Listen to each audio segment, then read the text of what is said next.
Hello, everyone. It's Dan King here with another Fireside Chat, and I am super thrilled to be with Joe Apfelbaum. He is CEO and founder of Ajax Union, as well as a LinkedIn and networking expert. On this show, we profile creator CEOs who are super ethical and doing awesome things in the world, and I have zero hesitation about recommending anyone here work with Joe Apfelbaum. He is just a phenomenal human being, as well as being very good at what he does and a total creator CEO par excellence. So, Joe, welcome to the show, and would love you to give the audience the brief intro to you. Oh, thank you so much for having me on the show, Dan. It's such a pleasure talking to you, getting to know you, learning about you. I am the CEO of Ajax Union. We're a B2B digital marketing agency, and I've had the business for about 13 years, and we've helped over 1,100 companies over the time. So when I started the business, I didn't really know much about business. I was more of like a web designer, marketing guy, SEO expert. And what I didn't know was that I was afraid of public speaking, that I was afraid of networking, that I was afraid of writing, that I was afraid of even the ocean. Like there were so many fears that I've had throughout that I've had to overcome over the past 13 years. I feel like business is like a great incubator for personal development. Because in like religion and in other areas of life, you can like skate by and not necessarily have that much integrity. You can like hide behind the shadows. But in business, numbers don't lie. And if you have a business, if you have employees, at one point we had 75 full-time people in our Brooklyn and Manhattan office, and it was just like, you can't not have integrity. Like, you have to have integrity. And I don't mean morality. There's a Yes. very big difference. A lot of people don't know the difference between morality and integrity, and we can get into that. But what I want to say is that in my experience, the level of consciousness, the level of awareness, the level of integrity that you have to have, and I think Jim Rohn's right when he said, you can only grow a business as much as you grow yourself. And so I've been on an Mm, incredible personal development journey, Dan, and I'm excited to be here. I'm excited to share my story. I'm excited to share for other creator CEOs that want to hear my experience. yeah. So I love that. And I want to share just a moment where I wasn't in great integrity. And I'm curious to learn from you about how you came to this conclusion that integrity was so important. In my previous business, I was selling lawyer career transition coaching. So, large number of lawyers in America hate the work they do. They hate it. Hate it, right? So I built a company to solve the problem, and I eventually grew it and sold it. But at the beginning, I was a lawyer who hadn't quite yet found the work I was supposed to be doing, right? Right, And here right. I was claiming to be this beacon for I can help other lawyers find work they love. And I didn't love the work I was doing. I wasn't there quite yet, right? And I could feel deep down I was hiding from it, but I could feel that misalignment, right? Yeah, And 100%. so we over time have to be so ruthlessly honest with ourselves, even if it requires a major change. And so I'm so curious about either a story or just something that led you to that conclusion. Well, when Google contacted me and they said, "Would you like to present to business owners on our behalf, on behalf of Google, about search engine optimization, about pay per click, about, all of Google's products and services?" And I immediately say yes. Why? Because I want to get in front of business owners. Well, I didn't know at that time that I had a fear of public speaking. Now, I've had a Mm, fear for the first 30 years of my life. At that point, I was like 30, whatever. I was, maybe 31 or something. So I had a fear, but a fear that I was not aware of. I wasn't even aware that I mm, was afraid. I used to make excuses. I used to say, like, I'm a private person. I'm not one of those arrogant people who boasts and want to get up on stage and want to talk. Like, I had all these disempowering beliefs that held me there and made me not even aware that I had that. And I've had a lot of experiences. I was trained to be a rabbi. When I was a teenager, my father wanted me to be a rabbi. So I went to Israel. He sent me to school for like my whole growing up. I went to a religious school and I learned to do that. And then the second I got to a certain place, I realized that there's I don't feel comfortable. It's like you're asking me something very interesting. Like, at what point did you know? I think that it has to do with feeling. I always say I want to help hungry entrepreneurs go from frustration to motivation. And people ask me, Joe, why frustration? Because frustration is a feeling. It's a feeling of like, I know there's more and I don't know what it is. Like if you knew what the issue is, you wouldn't be frustrated. You would maybe be Mhm. disappointed, you'd be sad, you'd be angry if you knew. But if you don't know what the issue is, you're like, it's almost like you're in escape the room in life and you can't get out. And the time is ticking because you only have a certain amount of time to live and it's ticking and your life is at stake and you only have one life. If Mhm. you're an entrepreneur and you're frustrated in your business, you're frustrated in your relationship, you're frustrated with your body, you're frustrated because you're a creator CEO and you know that there's more, but you don't know where the answer is. You don't know what awareness is. You don't know what purpose is. You're not even sure if you're doing the right thing and you're lost. So that's kind of like how I felt. I always thought that if you had enough money, if you had all the things, then you'd be able to be happy. But I grew one of the fastest growing companies in America. We generated millions of dollars in revenue, and I still was frustrated. I was frustrated with me, and I couldn't find me within the context of religion.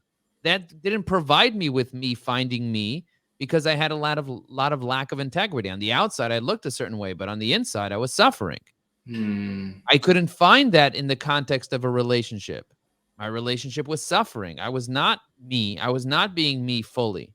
And so in business, if I wasn't me fully, I wasn't making money. I wasn't hiring the right people. I wasn't being vulnerable. I wasn't connecting. And so through me learning how to properly grow a business, how to be totally have total integrity on stage and going through that process and then learning how to network both offline in person, the first thing that I did when I went to a first networking event is I gave out business cards because he was a life insurance guy that's like, just hand out the cards, dude. Because I was terrified. I wanted to leave. Like, what That's it's all like. you have to do. Just give your business card to people and they'll magically call you and you'll get business, right? I know that's what he told me. And he's the only one that called me after. There were 100 people in the room. Everyone had my card. He's the only one that called me. He's like, okay, let's get you some life insurance. I didn't buy from him. Um, but look, at the end of the day, it's like I've been through a lot of experiences and where I felt at home, where I felt like I was making progress, where I felt happiness, where I felt I was able to really give, where I saw like if you didn't have integrity, like people talk badly about you and just like you become a pariah, not because you're a bad person, it's because you're just like it, you're not getting business. Like you're not getting business if you're not a trustworthy person. Like people know, oh my God, that person don't touch him with a 10-foot pole. But there are Mhm. people in the churches and the temples and the synagogues that often are molesting children and they're still in the position of power. In It's business, true. it doesn't happen. You don't see that they're gonna keep that. They knock them out. It's done. Get out. If someone's in the Me Too, like you're out. Goodbye. Goodbye. You're done. It's over. There is no people just stop doing business. The money stops flowing. It's done. But in Yes. other areas, I feel like there's also a lack of integrity. So I felt like there was a lot more truth in business than in the other areas. And I really resonate with that truth. And it's for me, it's my truth, right? Business is my truth. I feel like when I really add value to a company, they want to spend more money. When Mm. I feel like I'm making an impact in a company, they want to get more involved. They pay more attention. Where focus goes, energy flows. Where the attention is, that's where the money is. Look at Facebook. Look at LinkedIn. Look at where Google. Google is what Google is because it plays an intent-based game. And a lot of people don't even understand what intent-based is. When you're advertising on social media, it's not intent-based. It's based on who the person is. So people on social media, they're not ready to buy right now. So you have to nurture them with a marketing funnel. But on LinkedIn, if somebody's searching, I'm looking to buy a house, and you're the real estate agent that's advertising in that area, you're going to get a person that's looking to buy a house right now. That's a bottom of the funnel prospect. There's nothing better than that. So you're getting that attention is very, very powerful. That's why Google was able to accelerate the way that it did. And that's why it still has so much power. And it's the number one search engine in the world because it gives people the information they need when they need it. So it's Yeah. extremely, extremely powerful. So for me, that's integrity. For me, that's being whole. That's being complete. I Mm. was able to be whole and complete in business like I was not able to be in any other area of my life. Mm. Mm. So much richness to dig into in that answer. So much. As I think about people that are misaligned, people that are out of integrity, and it's probably a spectrum, not a dichotomy. Like we all could be more in integrity than we are. It's not like we're either in integrity or out of it. But we can be more in integrity, and we can always be working to be more in integrity. And I think one of the biggest issues to think about here is, there's this really interesting idea called mimetic theory. Have you ever heard of it? No. So Peter Thiel is big into this. This is popular in Silicon Valley these days. Mimetic theory explains why people want the things they want. Okay. Where does human desire come from is the question it asks. And its answer is most people want things that they see other people wanting. So as opposed to us going deep inside and understanding what we truly want on an innate basis, most people want things in a superficial way. They see others modeling a certain behavior in the world. I see Gary Vaynerchuk running around being super excited and ecstatic all the time and being this entrepreneur who's growing a massive company. So I want the same thing he wants, right? I see his behavior and he's a model for me. As a result of most people's wants coming from, in my view, mimetic theory is generally right, that's where most people's wants come from. We don't do the deep work of understanding what we truly want, who we truly are inside. And so if our decisions are unconscious about what we want, our whole life trajectory can take us out of integrity. Everything about how we show up in the world, right, isn't in integrity. And when that happens, I think your point is people see it deep down, whether they may not be able to verbalize it, but people can feel when they're meeting someone who's in integrity and aligned. When they're generally moving in the right direction, people can feel the contrary. So we still have in all of us, I think, this innate sense of the energy of the person we're talking about and whether they're generally showing up in truth and integrity. So that's not totally removed from us, but we have to go a level deeper in order to be in touch with that part of ourselves. And when, part of that whole idea of desire, like desire can often be fleeting. Desire isn't necessarily connected to your purpose. Desire isn't necessarily connected to who you are or even to fulfillment. A lot of times we set a goal, we have a desire, we want to achieve something, and we know if you did any level of personal development work, you know that success and fulfillment are not necessarily the same thing. You can Mm, get all the food in the world. You can get all the money in the mm, world, still deep down inside, you won't feel that fulfillment because fulfillment is not so much of a science. Success is a science. Getting your desires met is a science. You can pay money, get it done. You can work hard, you can work smart, you can success leaves clues, as Tony Robbins says, and you can go follow, like you said, model the behavior of other people, and you're going to get the results of other people. If you want a certain body, you have to have a certain diet, you have to do a certain exercise. For some people, you have to take a certain amount of steroids. There's like a path to getting to where they got to, and you can follow that path. But what fulfills one person is going to be very different than what fulfills another because it's connected to your core, your essence, who you are. And so if some people look at art and they're like, ooh, ah, and it touches their heart. And some people look at art and they're like, what is that? A giraffe licked it and you called it art? Like, what are we talking about over here? Some people just don't get it. Some people just don't get humor. They yeah. don't get it. If you don't get a joke, if I explain to you the joke, you're not going to get it. Either get it or don't get it.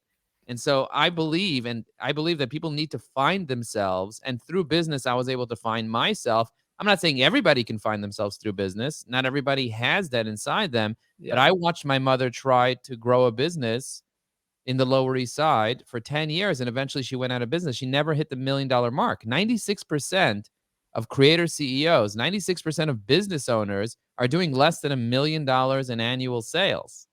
Forget about EBITDA. There's no EBITDA to be made if you're doing less than $1 million in annual sales. There's not even a salary to be made. So the question is, why are so many people struggling? I believe it has to do with personal development.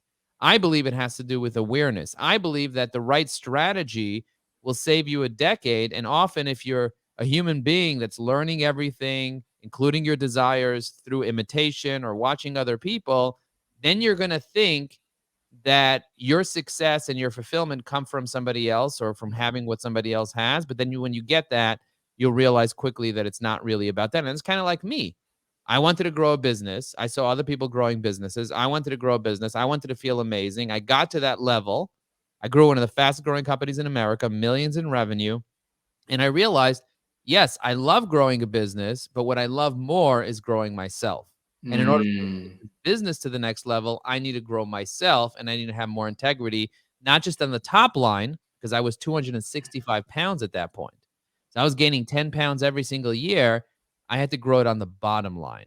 And the bottom line is fulfillment. The top line is revenue, is success. The bottom line is fulfillment. I like that. I like that. Yeah. So you go through this journey and you start to find yourself more. And part of how you find yourself is as LinkedIn and networking expert. Yeah. Tell me more about that. Yeah. So part of me teaching on behalf of Google, so I was fortunate enough that Google would fill as many rooms as I would open. So I would open up a room, Google would advertise it to AdWords advertisers, and they would all pay for a ticket. Google let me keep the proceeds as long as I promoted it. I gave out Google swag, and we ran events twice a week in Manhattan and Brooklyn and Queens and Staten Island. We basically ran events everywhere in the 5 boroughs. And we were meeting with other Google trainers from other areas, but we were the ones that owned the 5 boroughs, which was incredible. We didn't own Long Island. We had a friend that owned Long Island. He actually works for Google right now. Mm. And we had the 5 boroughs. And I said, let me try to milk this, because we all know that Google starts things and they finish things, like Google Places. They started it, they ended it. Like Yeah. the Google social media site. They started it, they ended it, the circles, whatever. So what I always tell people is Google's going to finish it. So you might as well capitalize while you have it. And so I capitalized it. Eventually they finished it. And I said, okay, so what's next? Well, what was next for me was I started doing some networking, and I got a really big client as a result of networking. I got a client that spent almost $2 million with our business. So I realized that I need more clients like that.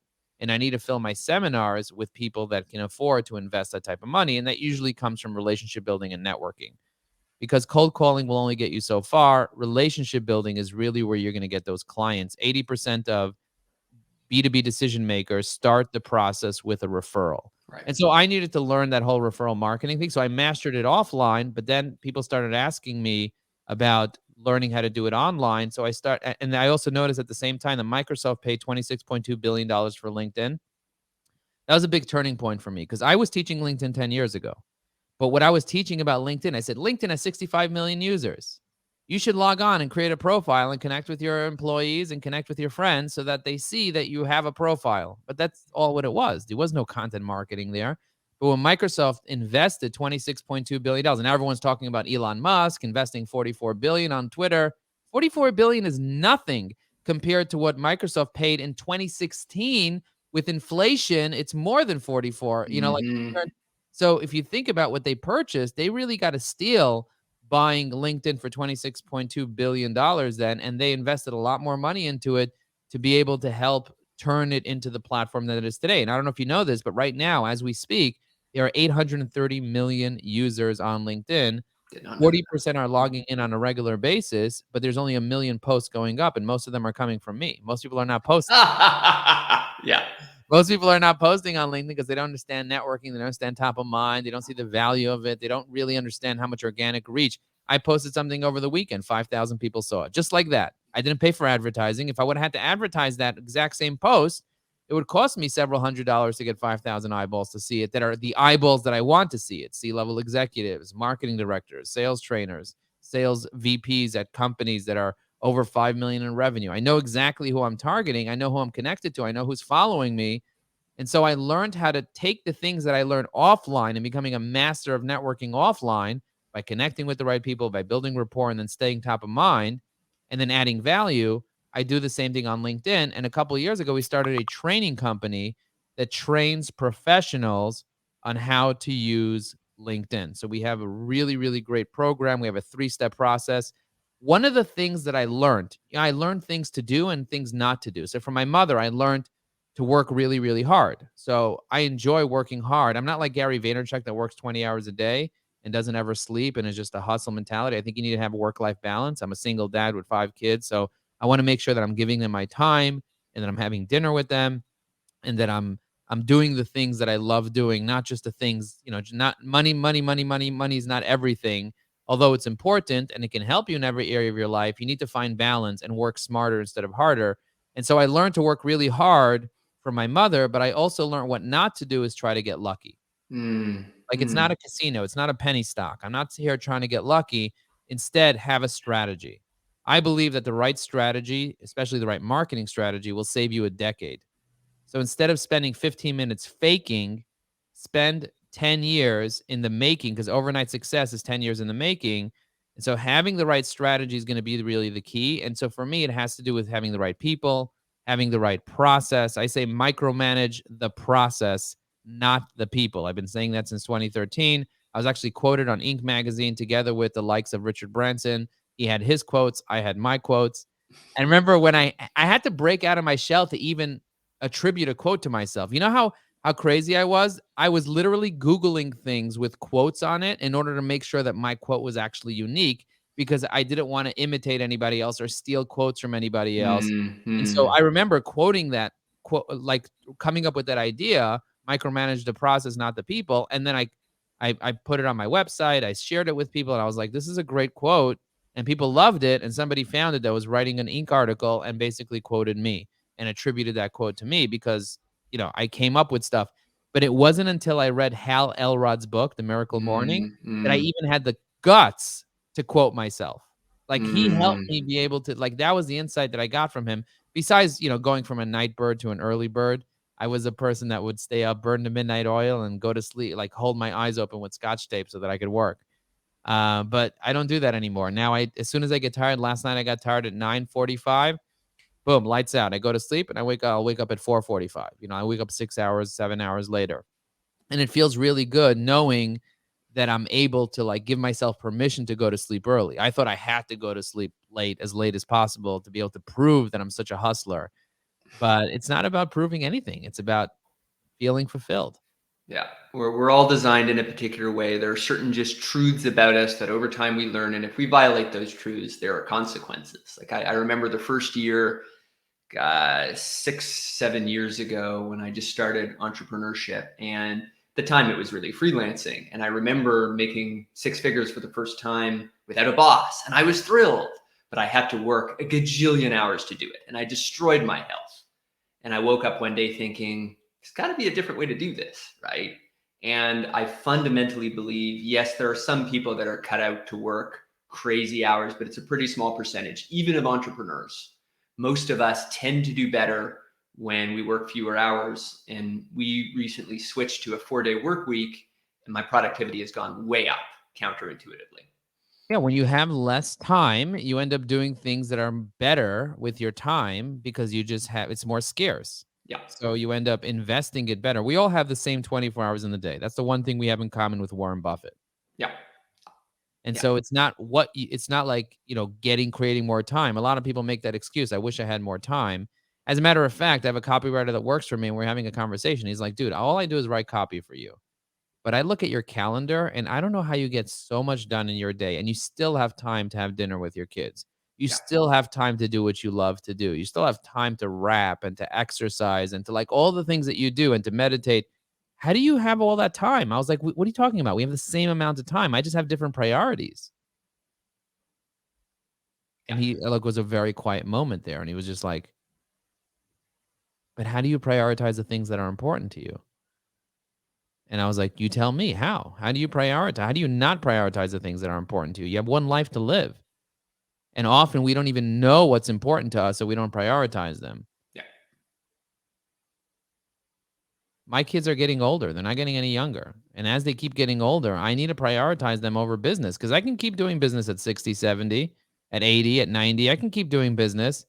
But I can't keep, watching my kids grow up and being with them and loving them and talking to them about the things that I need to talk to them about, the bees and the bumblebees, or whatever it is that I need to talk to them about when they turn 14, 50. I can't have those moments with them if Yeah. I'm so engrossed and so was zero focused on business. And so I have a balance. Yes, I focus on business. I work very hard, many hours, but I prioritize the things that are important to me. Part of that is also self-expression Yes. because self-expression is life. And if you don't have self-expression, you end up feeling clogged. And that has to do more with fulfillment than it has to do with success. And Mm, finding how you can self-express. So for one of the things that I love to do, Dan, is you heard me in one of our networking groups that we're part of together, you've heard me rap. My elevator pitch is often a rap. Why? Because I enjoy rap. I enjoy listening to rap. I enjoy rapping myself.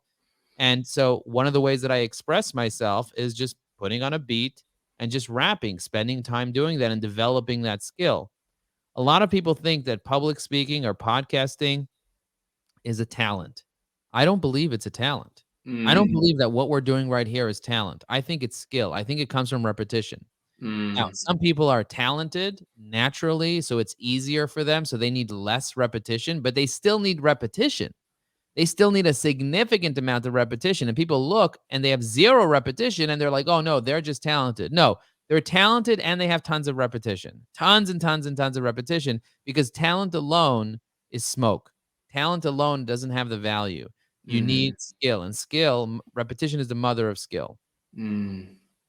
I can see how powerful a theme self-awareness is in everything you talk about and do, right? You have come to know yourself so well.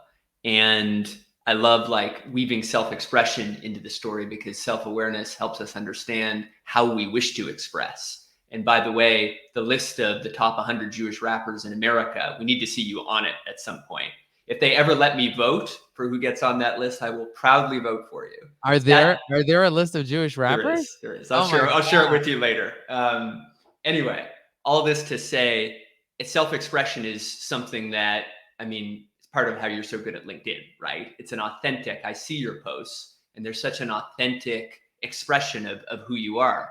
And I think part of the secret to helping others in all of their marketing, but LinkedIn especially, is getting them to this place of self-awareness where they can understand how to articulate who they are at the core and the value that they provide to others, right? And even just showing up, like even like 95% of getting the client is showing up. Most CEOs are not showing up on LinkedIn. They have a profile, but they don't log in often. And when they do log Mm, in, they don't have their profile optimized. They're not properly posting. So we train teams, both executives and business development teams, on how to leverage LinkedIn. And when we're training them, we walk them through just 9 steps, 9 simple steps.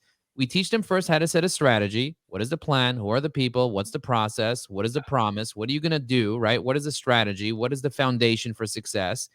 Number two is we walk them through what are your stories? How do you optimize your profile? And what automations you need to use to build up your assets? Where's your content calendar? Where's your asset library? Where's your stuff? Like, how do you organize all your stuff? So, having a process for your assets is really important. And then finally, it's what are the actions that you're going to take in order for you to create more awareness and credibility around your business? How are you going to build that authority? And then finally, how do you book meetings? If you're in business development, you got to be speaking to the right people. Even if you're an yes. executive, you got to be speaking to the right people. And so, how do you do those 3 things? How do you get that awareness? How do you get the authority and the credibility? And then, how do you book meetings? So, we teach you that that can only be done based on having a foundation, the right strategy, and B, the right assets to help support that. Because if you don't have the right assets, you're not going to come up with it on your own. Most of the content that I put up there is not stuff that I write on the fly. It's stuff that's pre-created and pre-recorded and everything is up there. I mean, even this interview itself can later be streamed as a LinkedIn Live as if it's live using one of the tools that we teach inside our course, and everyone thinks it's live and they're all chatting in the box below, but the reality is it doesn't have to be live. It could literally be recorded and it could be then transcribed. So now you have written content and then it can be turned into clips. So now you have a bunch of short form content that could be repurposed, not just on LinkedIn, but also on TikTok, also on Instagram, also on Facebook, also in stories, also on Twitter. There's so many ways that you can use content these days to stay top of mind with your target audience. But most people, they don't even use it. They don't even know that it's there. And if you don't have a personal brand, that is your personal brand. That's like crazy. Like, what do you mean? What? Hang on. I Explain that to love me. it. I love it. What does Yeah. that mean? When I look at your profile, if I Google you and if I Google Dan King and I look at your profile and I see that your profile is missing a photo, is missing a background photo, doesn't have any details. You have like 43 followers. That's your personal brand. Your personal brand is you're walking around with mustard on your shirt. That's your personal brand. Now, if you're okay with that, if you're okay when I search your name and I see other people there, that's your personal brand, fine. Be okay with it. But personally, I want to be in charge of my brand. I know when people refer business to me, they're referring business to Joe Apfelbaum. They're not referring business to Ajax Union. Although some people might say, go talk to Joe Apfelbaum at Ajax Union. They might say that. But people are not going to Google Ajax Union as much as they're going to Google Joe Apfelbaum because they want to know everything about me. As a matter of fact, I have ads running both for my name and my company name to be able to determine how many impressions they both get. And my name gets a lot more impressions. Maybe because I have tens of thousands of followers online, or maybe because when people are consuming content online, they'd rather consume content from an individual than they would from a company. Think Mm-hmm. about that. When you're on the feed, do you care about what Microsoft writes or do you care about what Joe Applebaum writes? You don't care about what Microsoft writes because it's irrelevant. It used to be the case. 30 years ago, we would look, oh, what is AT&T saying? Right? But now it's not about what AT&T is saying. It's about what is the CEO of Tesla saying, right? What is the president of the Mm-hmm. United States saying? Not what did Yeah. Congress say? No, what did the senator say? What did the congressman say? It's about your personal brand and it's about your Yeah. employees' personal brand as well. And so some people are afraid, yeah, but what if I allow my employees to build their personal brand and then they leave? I was like, what if you don't allow your employees to build their personal brand and they stay? What if that employee stays super loyal to you once they leave, right? I know my old law firm always hosts events and they encourage us to stay in touch, right? Like the employee who builds a personal brand and leaves, if you discourage that, you're stopping them from their self-expression. You're stopping them from developing the self-awareness and the journey that they're inevitably on, right? Don't try to force them into your journey. And so many people stagnate their employees instead of allowing them to grow. And I believe it's a big Yes. mistake. My best clients come from my employees leaving and then going being a marketing director at a large firm and then hiring our agency. What? Really? Yes. Yes. Because I'm developing people. No one's going to stay with you forever. Yeah. Even if you're married, it's not forever. 50% of Yes. marriages end in divorce. Yes. 50%. And the ones that stay married, most of them are unhappy. They're just staying married because of the status quo. And Totally. so if you think about it that way, like if you can like have a proper a ceremony to come together and a ceremony to leave, it's totally fine. It's Yeah. nothing's forever in this world. People are born and people die. You have a birth date and you have a death date. I love it. I love it. Deep truths today, Joe. And I so appreciate the way that you think about these connections between business and life. It shows that you're bringing your full self to the table when you do I business. have to. I have to bring my full self because a lot of people say that business is not personal. I disagree Yeah. completely. Oh yeah. Oh People are like, "Oh, business is business. If I'm gonna be a schmuck to you, if I'm gonna be disgusting to you, don't take it personal. That's how business is done." Not in my world. In my world, business is personal because we live one life. And so I do business with friends. As a matter of fact, the people that I do business with become friends because I care about their family. When somebody dies in their family, I'll send them flowers or I'll first ask them permission because I'm not randomly sending people stuff. But, for me, I'll make sure that I know who your kids are. I know like what you need support on in every area of your life because life is short. Life is not a forever thing. And so you want to be able to have a good time and be around with people that know you, like you, and trust you. And that means being interested in other people and getting to know them. But a lot yes. of people are afraid to do it because they don't have integrity. And if you don't have integrity, you're missing out Yes. on the fullness of life and business.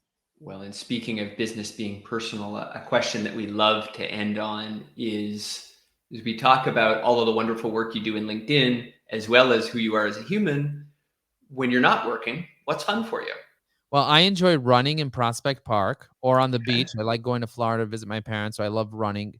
I used to be like a person that wouldn't even walk a block. I'll be like, "Oh, let's get a car, let's Yeah. drive." Yeah. But then I realized the power of the amount of energy that I get from running and the amount of endorphins that I get and the chemicals and the hormones and all the stuff that I feel and the progress and like the lack of inflammation that I feel when I run. Like I feel so good after. And so I make it a practice. I try to run several times a week and I make it a practice to push hard when I'm doing it. I have a watch and it tells me when I'm in the orange zone. I don't know if you ever heard of orange theory, but I Yeah. try to get I try to get into the orange zone to make sure that I'm being effective while I'm doing it as well. And so I absolutely love running. I love rapping. I love doing stand-up comedy. Often I turn my seminars and my coaching sessions into stand-up comedy. Hey. Yeah. And for me, my kids are everything to me. So I make time for every single kid every single week. Not every kid is always available every single week, but I make time for every kid every single week. So if they do have the time to be with me, they know I create space for them. And so I reach out to them through WhatsApp, through with my son, I play Fortnite with him every week, sometimes multiple times per week. And if you want to see me playing Fortnite, I actually did a LinkedIn Live with me networking on Fortnite. Fortnite is huge. It's $5.4 billion in revenue and growing rapidly. It is huge. And there are tens of thousands of entrepreneurs, many CEOs are on there as well. And people don't even realize, they're like, oh, it's a game. We don't play games. Life is a game. Of course you play games. And so understanding how to be able to connect. So for me, I talked to him about school while we're both in a little car driving through the river in Fortnite or whatever, you know? Serious people don't play games, Joe.